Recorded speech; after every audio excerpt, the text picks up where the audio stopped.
Well, for the first time all season, the Angels win a series against a team 500 or better. Hey, Johnny, God's still working miracles, right? It's time to get locked on with Mike and John, and this is Locked On Angels.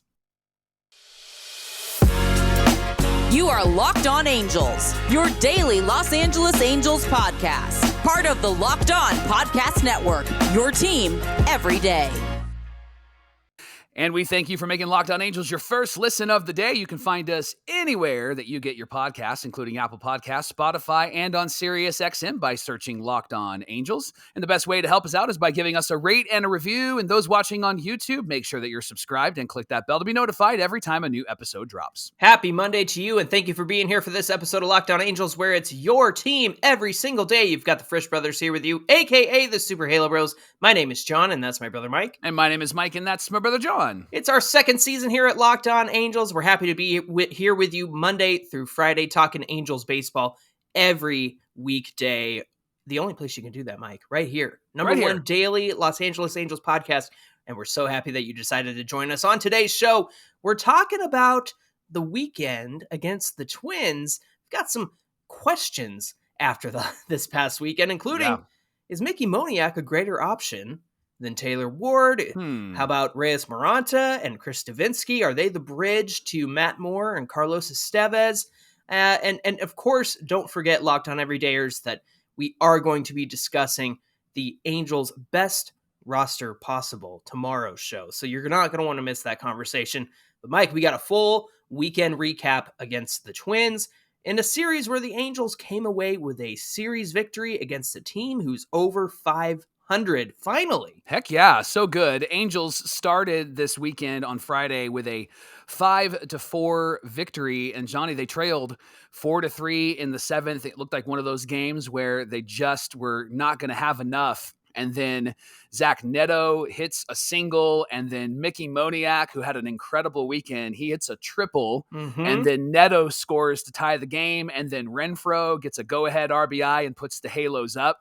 And it all started with Reid Detmers on the mound. And here's what's interesting about Detmers this year, Johnny. This season, opponents are batting .243 the first two times through the order against Detmers, but then are batting .458 the third time through the order. And Reid has a 2.57 ERA in his first 3 innings of the game, and then an 8.36 ERA from the fourth inning on. Yeah. And so we were hoping that maybe that would change a bit. And it kind of did, right? Like we saw this come into play on Friday. So Detmers was strong through 4-5 innings. Wasn't just strong. He was no hitting. Yeah. It was a no hitter. I thought we were going to witness history again. It was a phenomenal start for him. And then it just kind of dwindled. Like it didn't even just fall apart. It was kind of like you could see like leaves falling from the tree, right? During the fall, he slowly started to maybe lose some velo and slowly started to lose his focus. And so they did have to pull him in the sixth. He did have the lead in the sixth. And then they brought in Jimmy Herget, and Jimmy's not good right now. Jimmy's down. Yeah, they actually sent Jimmy down on Sunday. So they made that change right away. Here's the thing, Mike. He was no hitting the Twins through those 5 innings, 5 2/3. He had a career high tie, once again tying his career high of 12 strikeouts and 3 runs. And the fact that he was pitching so well. Listen to this. He had 24 whiffs, 24 swings and misses, which also tied a career high. And it's the 8th most by an Angels starter in the pitch tracking era since 2008. But when you're pitching that many strikeouts and you're trying to no-hit everybody, which is great, and I was excited. But when he's getting up to that 100 mark by the beginning of the 6th inning, you know it's not going to happen. Right. You know it's not going to go all the way through. Yeah. And so the number of pitches that he's throwing, of course, is a concern. But there was a period where he's getting, quicker outs and whatnot and trusting his defense behind them. I honestly, this feels like a step forward for Reid Detmers. Yeah. And honestly, at the end of the day, like the fact that he went through that order and did what he did, it just goes to show that if he had been more efficient with the way that he was pitching, I think he could have really done some damage and get deep into this game, which is what every Halo starter needs to do. That's where they Yes. have the most success. These guys are just not getting deep into these games. And on one hand, it's, do you let them get to 100 pitches, 110 pitches? Well, Yeah. Mark Langston on the radio said that in a 6-man rotation, each pitcher should be allowed to go 100 pitches, Right. 110, because they get that extra day off. And we see this a lot where somebody like Reid Detmers he had a ton of pitches by the time he got to the 6th inning. You could see that he was getting tired, and you could see that he was finally surrendering some hits in that inning. But if it's a game where he's cruising, like, let's let these guys go to 100, 110. Now, pulling him in the 6th made all the sense in the world. Smart move. You could see he was out of gas by that point. And then the fact that Jimmy Herget came in and caused the lead to go away almost immediately. Yeah. Listen, his curveball since last year, 2 inches of break, gone. It's down 2 inches of break. It's generated a +4 run differential, so it is not getting the job done anymore. And he's throwing his worst pitch 40% of the time. So it just goes to show that you've got to figure out what's not working with these pitchers and say, stop doing that. It's not good anymore. It. I just don't understand. Now, Matt Moore, of course, has a good 8th inning, his 10th hold. And then by the time the Angels have the lead back, Carlos Estevez gets his 11th save on Friday, and the Angels win. They're 24-22 on Friday. So really, it was great to see these guys come back. Mickey Moniak had what I would consider it a cycle, right? Yeah. Because he singled, he doubled, he tripled, and he robbed a home run. He didn't get the home run, but he took that home run over the wall. And the fact that Trout was sitting that night and Moniak was playing center field, and then he goes out and does that, I'm like, oh my gosh, this guy is legit. I was worried about his defense, but the fact that he was able to time that so well and pull that off, incredible, Mike. And then he has a great game at the plate on top of that, right? Yeah, I think something's clicked for him, man. And I know that he has really struggled in the major leagues, and he's been a great minor leaguer. And Philly fans will tell you that that's why they were glad to see him go, because he just wasn't able to put it together. But something shifted in him, and I don't know if it was his time in the minor leagues, and now he's up in the majors, and he doesn't want to be sent back down. And we're going to talk about him and Taylor Ward in an upcoming segment, but I really like this kid, and I liked him last year when he first came up. You saw glimpses of greatness in him, and now that he's actually getting an opportunity to play more, I think that you are in a position where you can't ignore him because of his defense, but also his offense. His bat is really, really hot, and I think he's really added a lot to this Angels team. And I love him at the top of the lineup, Johnny. I think that he has really proven so far that he's somebody that will be a fire starter for us at the top of the lineup. Remember years and years ago in the mid-90s when Brady Anderson was leading off for the Baltimore Orioles? One season he had 51, I believe, home runs. And it was every time he got up there, you felt like he was a threat to get on base or to knock one over the wall. Yeah. And in a small sample size, Mickey Moniak is carrying that energy with him. And so I think he's made it really difficult to bench him, and he's obviously made it really difficult to send him back down. Yeah, and he's going to need to be the fire starter because there were some moves that were made on Saturday that got rid of our hype man, right? And so we'll talk about that pretty soon. Yeah. Hey, the Angels play the Red Sox tonight, 6:38 Pacific time. They're at the Big A. Jaime Barria is actually going to get the start and be the 6th starter in this one, Mike. Chase Silseth is going back to the bullpen. Phil Nevin said they really like him as a high leverage reliever type right now. Love this move. I think it's a great idea. Yep. I think it's exactly what he needs. You can catch every pitch of the Angels hometown broadcast on SiriusXM with the SXM app. Just search Angels, and coming up on Locked On Angels are Reyes, Moronta, and Chris Devenski, the bridge that the Angels finally have to get to the back end of the bullpen in Matt Moore and Carlos Estevez. We'll talk about that coming right up. Locked On Angels is brought to you by our friends at eBay Motors. For a championship team, it's all about making sure that your player is a perfect fit, and it's the same when it comes to your vehicle. Every part needs to fit just right. So the next time that you need parts and accessories, head to eBay Motors. With the eBay Guarantee Fit, you can be sure that every part you need fits just right and the first time around.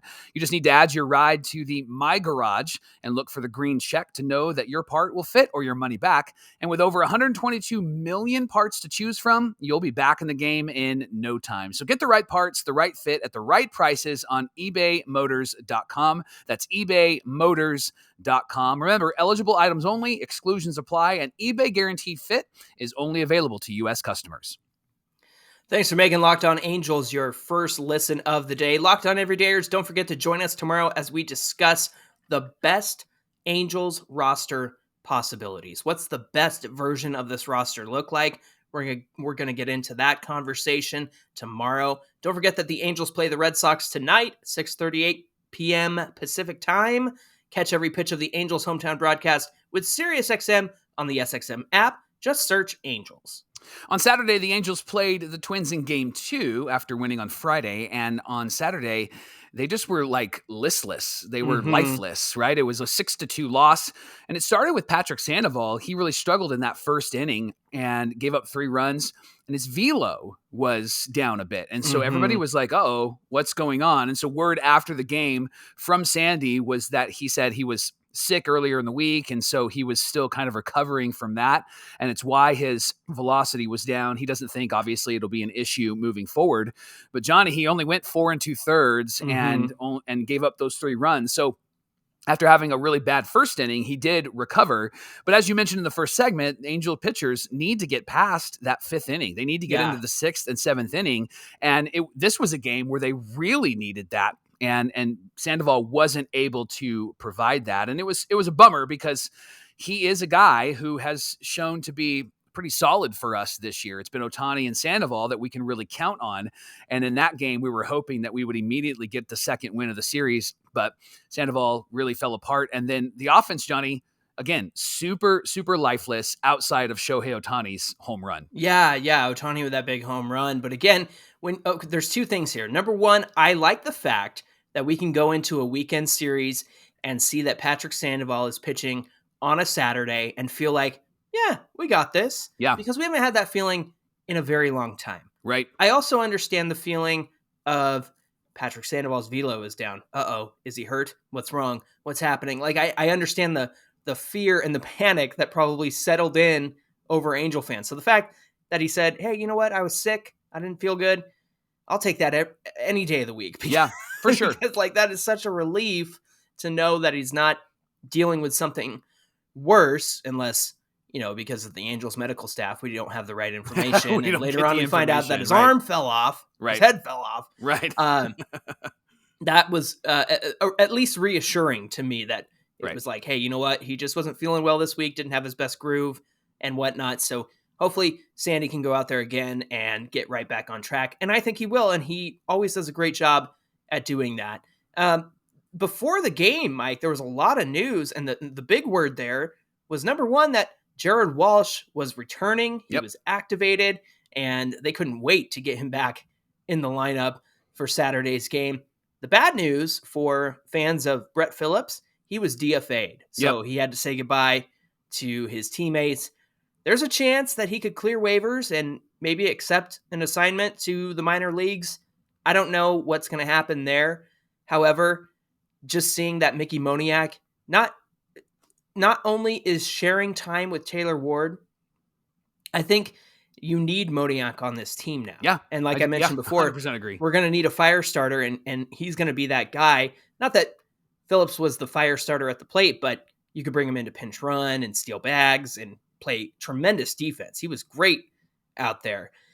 But I have to say that we had a conversation about this prior to the season in spring training, because Mickey Moniak was getting everybody's attention. People were saying he should be the 4th outfielder. Yeah. And you and I said, well, he's not going to get that much playing time because it's Ward, Ward, Trout, and Renfroe out there. Mm-hmm. However, with the way things are going with Taylor Ward, there's more playing time now. And we're seeing that because Mickey Moniak needs to be in this lineup in his place. So I think that is an important point.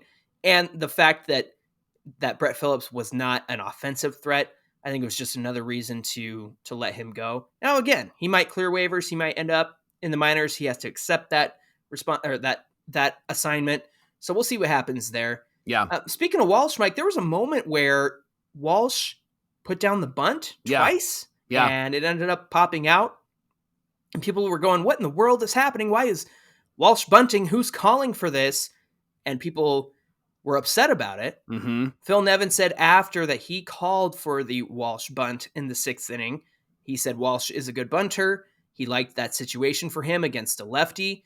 Thought about pinch hitting Luis Rengifo, but bunted with Walsh. Didn't work out. Walsh said he felt like it was a good call, wish he executed better.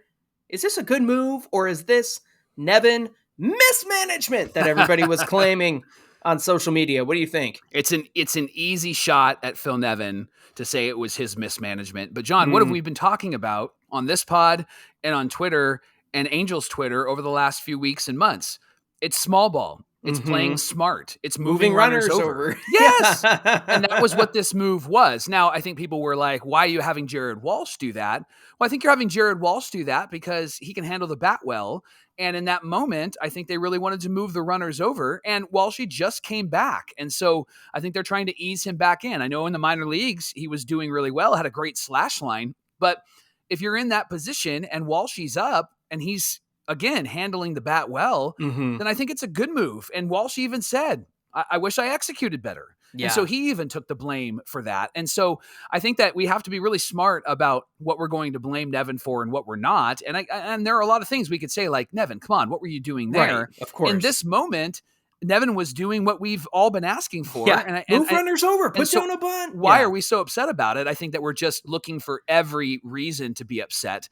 And I liked this move, even though it didn't actually work out. I think it was a smart move because the Angels haven't played like this since Sosha was around. And so I love this moving runners over small ball mentality. There's statistical data that says that a bunt puts you in a worse position to win every single time. But that's because it's statistical and data. It's like putting something in a machine or a calculator and expecting the answer to come out, and the machine will tell you, no, bunting's not a good idea because you get an out on that bunt, and it automatically lowers your win percentage, your chances of winning because of that out. Well, sometimes you got to throw the data and the stats and the analytics out the window, and if it tells you that putting down a bunt for an out is going to decrease your odds of winning, that's just not how the game is played. Yeah. And you can calculate and buckle up, nerds, until the end of the day, but sometimes you just got to put down a bunt and get runners over to second and third, and that's what Walsh was trying to do there. And I think, like you said, it's his first night back, and he thought that he could do it. Phil Nevin thought he could do it. Maybe if it wasn't Jared Walsh, it would have been somebody else, but for him to not be swinging it, I think you'd like to see Walsh swing it in that moment. But it was a lefty-lefty matchup, and we all know what happens when he's lefty on lefty. He struggles. So it made sense for him to try to put that down. Just didn't end up happening the way that we would have liked to. So I like what you said. Pick your battles when it comes to criticism of the team or Phil Nevin, because there's legit things to criticize. But if you're just finding reasons to be upset every time you watch, you'll find reasons. You'll find reasons every time, and it's not going to be fun for anybody, yourself or us, because we don't want to. We don't want to hear it. Locked On Angels is brought to you by our friends at So Rare. So Rare is a revolutionary fantasy baseball game and marketplace, and it's transforming fans into owners with officially licensed digital cards featuring players from across all 30 MLB teams. Unlike other fantasy baseball platforms, So Rare managers truly own their fantasy experience. They're collecting, buying, and selling and competing with player cards against global opponents to win rewards. And win or lose, you can still own your cards, and there's no cost to play. Plus, the more you win, the more you advance, collecting increasingly powerful cards and accessing next level competitions and rewards. So head to sorare.com/lockedon today. That's spelled SORARE.com. Draft your team of free player cards, set your lineup, and start competing to win really great rewards. Again, that's sorare.com/lockedon. Get started today. Mike, you and I had a conversation last week about Mike Trout needing to make an adjustment at the plate, having trouble with the fastball, struggling to be on time for it. That night, he goes out, hits the up and away fastball for a home run, the one that we talked about. Yep. Because we know that he's going to be a guy who makes adjustments. Same goes for Shohei Ohtani, Yeah. who started on the mound on Sunday, allowed 1 earned run over 6 innings pitched, 9 strikeouts.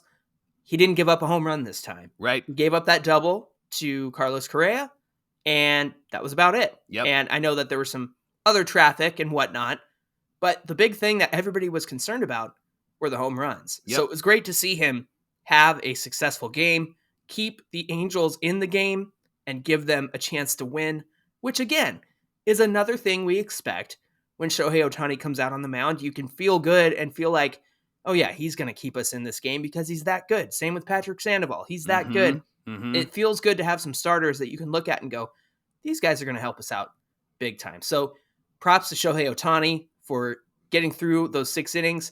Didn't walk away with a win. That went to Chris Devenski.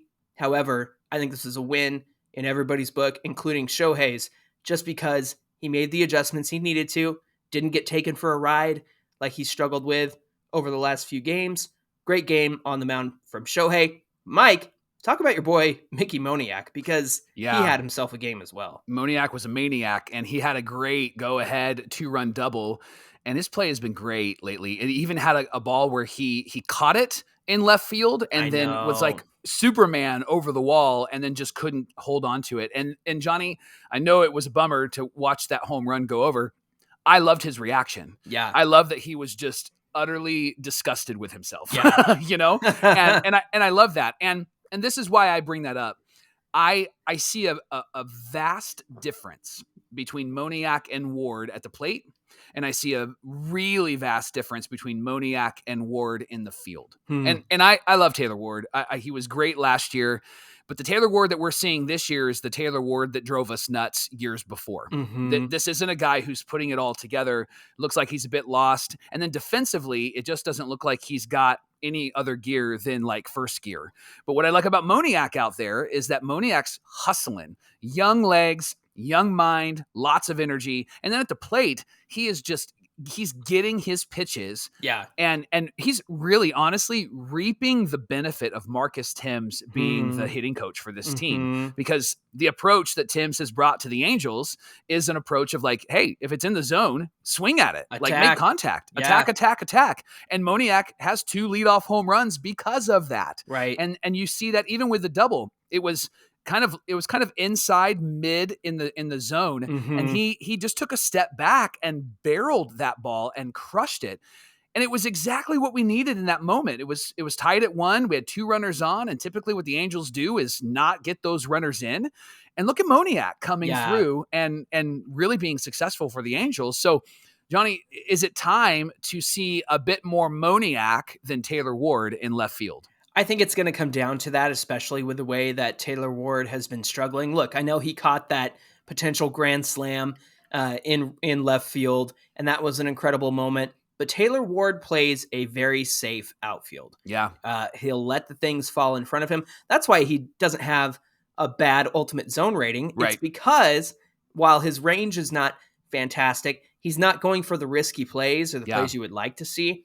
So he's got positive numbers because he's keeping the ball in front of him. He's playing it safe and that sort of thing. That's a great word to say, that he plays a safe left field. I didn't think about that. Like, you're right. It's very safe. Not going to let the ball go by. Not going to make any mistakes. It's not bad. Right. Yeah, it's not bad, but it's not aggressive. It's not dangerous. It's not hype. It's not energy. Right. And that's not Taylor Ward. And we know that. But I think that it can be kind of irritating when you play a safe left field. You're like, what? That ball was right there. What are you doing? Dive, bro. Come on. Well, listen, Mike, Nevin said about Moniak on Saturday. He said, or Sunday morning, he said, I love the way he's playing. He'll be back in there for today's game. And of course he was. Mike, I think that you might see lefty-righty splits with Taylor Ward and Mickey Moniak. Taylor Ward has not been the patient guy that, 1, he started this season being, right, and 2, what made him successful at the beginning and end of last season. patience. His chase rate is up. His swinging out of the zone contact is, or not contact, but his swing out of the zone is up. Yeah. So he's not tracking the ball as well as he used to. And it just kind of makes you wonder, is something going on there? How can he be more patient? How can he recognize pitches better? Because that seems to be where he's struggling. Because as much as we talk about Marcus Timms and attack, Ward's going after the changeups that drop out of the zone or the curveballs and the sliders that run away from him. He's struggling with that stuff right now. So I think you just got to ride the hot bat. You got to go with the guy who's showing passion and fire and wants to be there. Speaking of which, there were a lot of moves before Sunday's game in terms of the bullpen. So Andrew Wantz, Jimmy Herget, and Zach Weiss were all moved to AAA in favor of Reyes Moronta, Jacob Webb, and Aaron Loup coming off the IL. Now, he didn't get into this game, neither did Jacob Webb. However, Reyes Moronta, who since he's been signed, has been really good in AAA. Yeah. And he came up in this one. There was some traffic on the base paths. Yeah. But I think it was a success because while he gave up the hits and the walk, he got the 2 strikeouts. And then Chris Devenski came in, followed up, and struck out Joey Gallo. And there were runners on.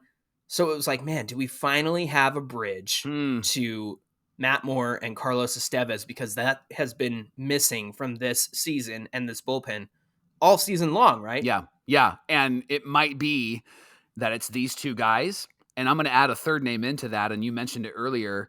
I think Chase Silseth is going to be another guy that can get to the latter part of the game. And we've talked about it a lot on this pod that we need guys who can go more than 1 inning. And so having Silseth in there that can go 2 innings is fantastic. And I think if you put him in between a Devenski and a Moronta, you might actually have stumbled upon a really strong bullpen, right? And we're not having to rely upon guys who are just not able to do it anymore. And, you mentioned Brett Phillips getting DFA'd, and would anybody pick him up? What's interesting about the Angels is when they do let people go, not many people claim them. When Austin Warren got let go, nobody claimed him, and so they brought him back. And then Ryan Tepera got let go, and Johnny, nobody claimed him. Nobody went after him. Free agent. And now he's a free agent. And quite honestly, I wonder if that would be the case for Loup. Now they're keeping Loup probably for depth, but I really think that they need to be extra thoughtful about that, because Loup is going to be that guy that, can you really bring him in this moment? And the next game that he blows, and that will come, that has to be his last game. Yeah. And I wouldn't even take the risk. It's going to happen. That's why I really like Devenski, and I really like Moronta, and I really like Silseth.